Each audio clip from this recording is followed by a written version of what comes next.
Thanks. We'll take you back to this man.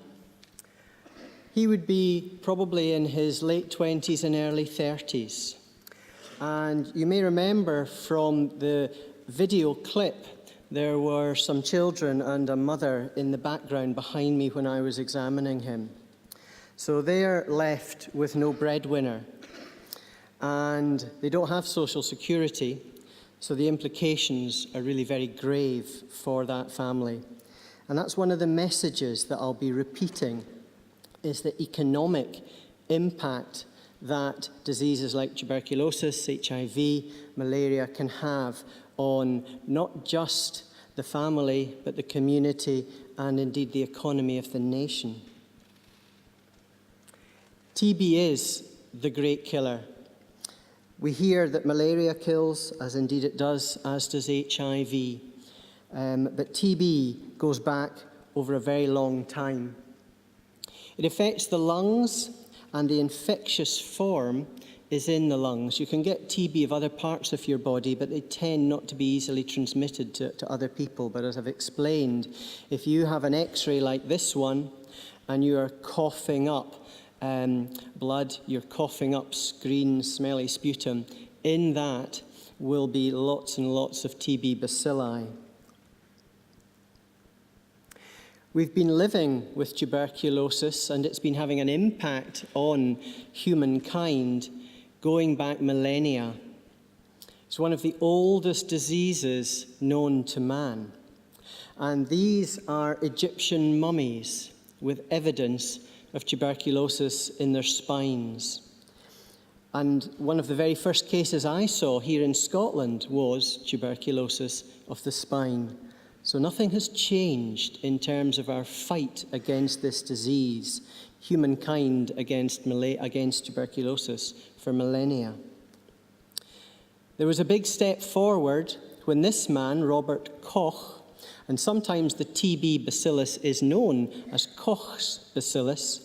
And you can see that's a Petri dish there, and the blue blobs are actually white blood cells, and the little red, little wormy things, that's the bacilli. And they're covered in a thick, waxy coat, and they're slow growing. Similar, very similar, in fact, to leprosy. And TB and leprosy are like cousins in many ways as bacteria. I'm not going to give you many facts, but I want to give you this one. I want you to start snapping your fingers. I'm not very good at it. You can't even hear that. Can you snap your fingers? Get it in time. There's about a second between each of your clicks. Every second you're doing that, some new person is breathing in and being infected by the TB bug is landing in their lungs, and the countdown begins to their death unless their body can control it. So that's the impact. Every 15 seconds, that's the amount of time you've been clicking for now, somebody will have died around the world from TB. And yet it's a treatable and diagnosable condition. And each person that does get TB is likely to infect many more. So you can see how it can multiply and feed on itself and grow. And that's why epidemics occur. You often hear about an epidemic of something, and an epidemic of, say, winter flu might last a few weeks or maybe a month or so. The Ebola epidemic may last a few months, a few years. The TB epidemic, when you watch it over time, runs over 250, 300 years. So it's big time scales. It's easy to think that TB is not a problem where I live. TB is in Scotland. One of my jobs in the past 10 years has been to help write guidelines for how we get on top of TB in Scotland. And around the world, we are having increasing problems in our battle against this bug because it's getting resistant to the different types of treatment. You've maybe heard of MDR TB, multi-drug resistant tuberculosis. There's now a thing called XDR, extremely drug resistant tuberculosis.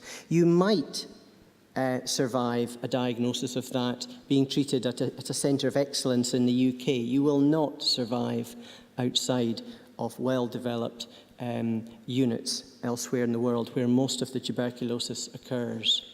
And we live in a global village. You'll have been on holidays to various places around the planet. Other people are coming here. In big airports, there's lots of movement of people, and that air that we talked about, breathing out, people are coughing and sneezing. You can see how things spread.